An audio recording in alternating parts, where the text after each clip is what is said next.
Get ready for a truly unbelievable tale from my life. My former spouse, 33 years old, just won't quit contacting me, and it's seriously unsettling my world. It's been more than half a year since that fateful day, 5 months since our marriage officially ended, and I am still seeking guidance. I lack the time to share my complete narrative, but here is what I can disclose. We were married for 5 years, sharing a deep connection. We had decided together not to have children until both of us reached the age of 35. I essentially discovered her mid-act with her clandestine partner inside our private room. I had made my stance on marital disloyalty quite plain since the inception of our relationship, unequivocally stating that betrayal was entirely unacceptable to me. I remained composed throughout the whole distressing situation. I requested she get dressed. I contacted her older sister, who resided in a nearby community, and asked her to come collect my wife. I disconnected from her across all digital channels and discussed the separation procedures with my legal counsel. They returned to my home the following morning, and she instantly fell against me, tears flowing without control. She pleaded for an opportunity to clarify her actions, despite my complete disinterest in hearing it. My decision to divorce would remain unchanged, regardless of whether her infidelity was repeated or a single incident. I sat with her and posed a few inquiries. My initial question concerned the nature of the infidelity. Was it emotionally driven or purely physical?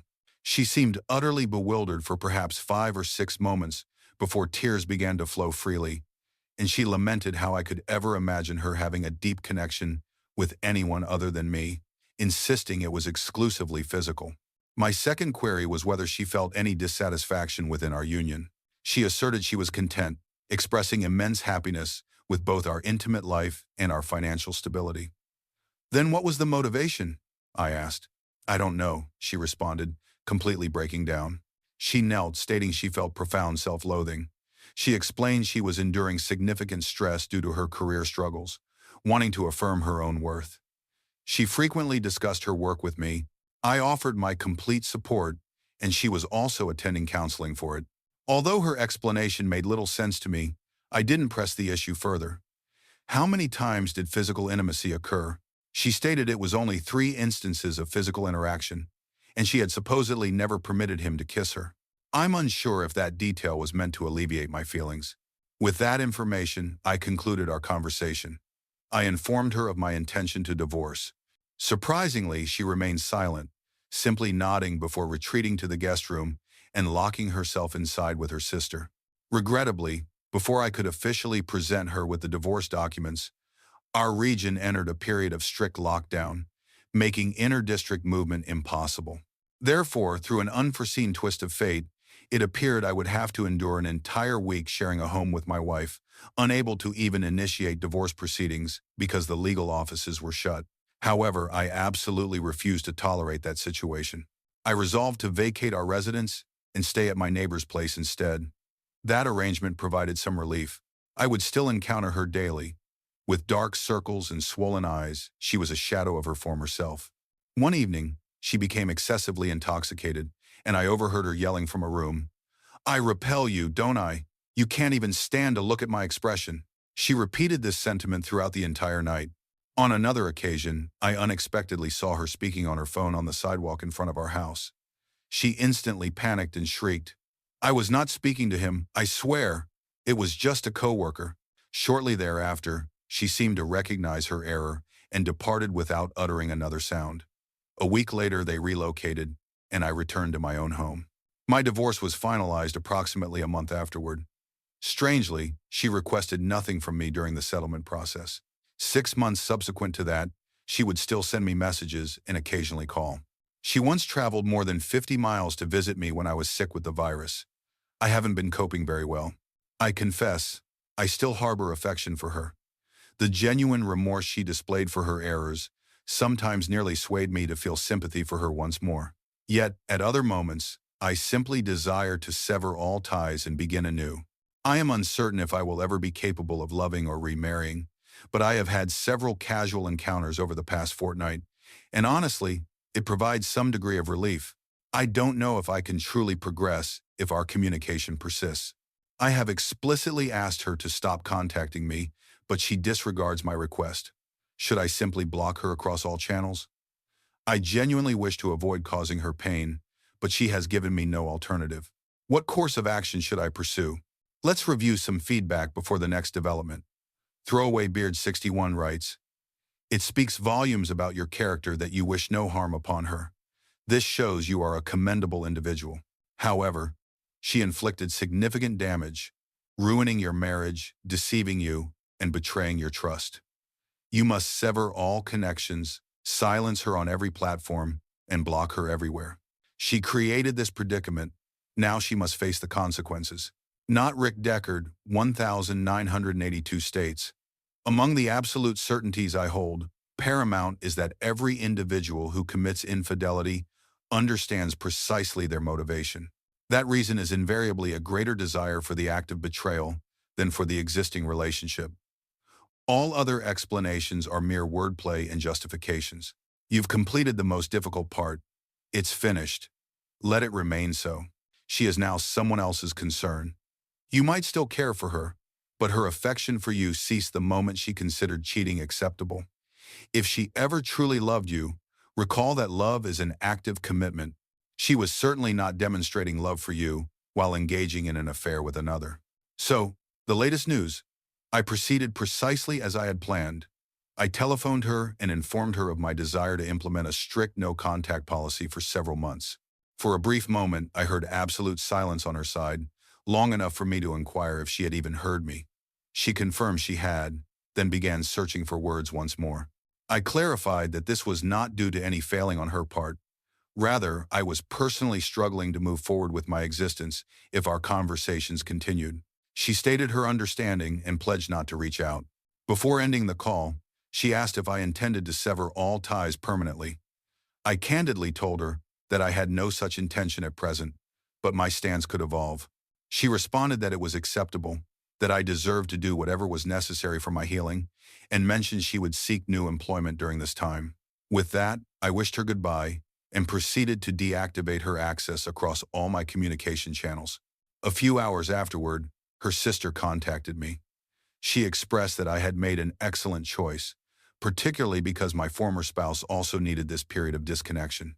She had only been working part-time, rarely leaving home, and spending her entire days reviewing old photographs. Therefore, for the time being, I believe I have made a sound choice. Many individuals have contacted me, posing numerous questions that remained unaddressed in my initial submission. Here, I wish to clarify a few points. First, regarding the duration of the affair. According to her, their first intimate encounter occurred during a business trip to a different metropolis, roughly 1 month prior to the day of discovery. She now asserts there was no romantic or sexual chemistry between them before this journey. However, they had concurrently been employed in the same workplace for approximately 3 months. Consequently, I truly cannot determine the veracity of her statements. Second, regarding our interactions in the period leading up to the discovery and immediately afterward. In the weeks preceding the revelation, while her infidelity was happening, I genuinely observed nothing unusual. I typically consider myself a highly observant person. The typical indicators of an affair, such as heightened arguments, irritability, assigning blame, or consistently keeping one's mobile device nearby, none of these behaviors were evident in her. In fact, she simply became more subdued each day. I attributed this to the difficulties she was encountering at her job and engaged in a supportive conversation with her. She embraced me tightly, weeping for several minutes, and I exerted my utmost effort to reassure her. We also shared a significant amount of intimacy that week, as was our usual custom. I feel somewhat uncomfortable mentioning this, but we engaged in a role-playing scenario where she portrayed a lawbreaker and I, a police officer who apprehended her, followed by intense physical intimacy. This concept was hers. Looking back, it now seems to hold a disturbing significance, and frankly, it disturbs me. Aside from these points, I detected nothing out of the ordinary. On the actual day of the discovery, she appeared utterly bewildered throughout the entire event. Her mind seemed disconnected. She simply stared at me with wide, tear-filled eyes and merely nodded when I instructed her to await her older sister while I departed for work. Later, her sister-in-law contacted me to report that my former wife was nowhere to be located. I was preparing to commence a search for her when her sister called again, informing me that she had found my ex-wife wandering aimlessly in her own residential area. She was either looking for me or for her illicit partner. I remain unsure which. At her sister's residence, she reportedly also attempted to inflict self-harm, but subsequently composed herself and rested. Third, is she still communicating with her former lover? This is a detail I neglected to include in my initial submission. She resigned from her employment immediately following the day of discovery. According to her, she found it intolerable to encounter her affair partner there daily. I had expected she would leverage this circumstance to demand a substantial provision in the divorce settlement, which made her lack of demands all the more perplexing. Fourth, was she genuinely speaking with her secret partner on the telephone when I unexpectedly encountered her on the public walkway? Honestly, I don't know, and I haven't inquired. Fifth, what was the nature of our connection following the divorce? We did observe a period of no communication for approximately 1 week after the legal separation. Subsequently, she telephoned me and asked if I would contemplate maintaining an amicable relationship with her. I perceived no detriment in this, so I consented. We decided we would avoid discussing the divorce or our previous married existence. We merely inquired about each other's professional lives and general well-being. Regarding the regularity of our contact, I would characterize it as infrequent, perhaps 1 or 2 text messages daily, and occasionally no contact for several days. Sometimes we would converse via phone, but never for extended durations. We never met in person. She did once travel to my location when I was unwell, but was prevented from actually seeing me physically because I was confined to an isolation unit. Sixth, have I sought professional psychological help? Absolutely. I have been undergoing therapy ever since the day of discovery. My former wife attended sessions with a counselor for the initial 2 months after our divorce, but then ceased attending without any clear justification. Some individuals within the comments section appeared to misinterpret my initial message. They persistently offered advice, suggesting I consider reconciliation. I wish to re-emphasize that my original query pertained to whether I ought to block her or not, and not about the possibility of reuniting. I made the firm decision against reconciliation a considerable time ago, and my ex-wife has acknowledged this. It is not about the depth of her regret or sorrow over her actions. I am simply unable to place my trust in her ever again. And now for some brief feedback before we conclude. Red Porsche Killa states, "Greetings, original poster. I applaud your principled position and adherence to your beliefs. As many others have noted, implementing no contact would be the healthiest path for you to move forward. However, you are managing your interactions with your former partner very professionally. A question: what did you do with the bed, mattress, and bedding? I hope you disposed of them and acquired new items for yourself. Despite your excellent and healing approach, you will encounter reminders for an extended period, so keepsakes and recollections of that terrible day will consistently trouble you.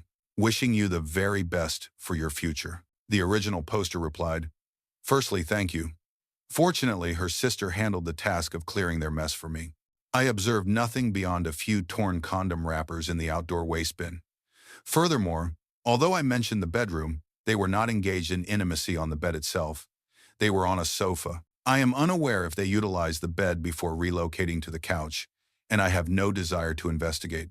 I sold all my furnishings regardless." Comprehensive Ad 6396 provides the final comment. "Terminate communication.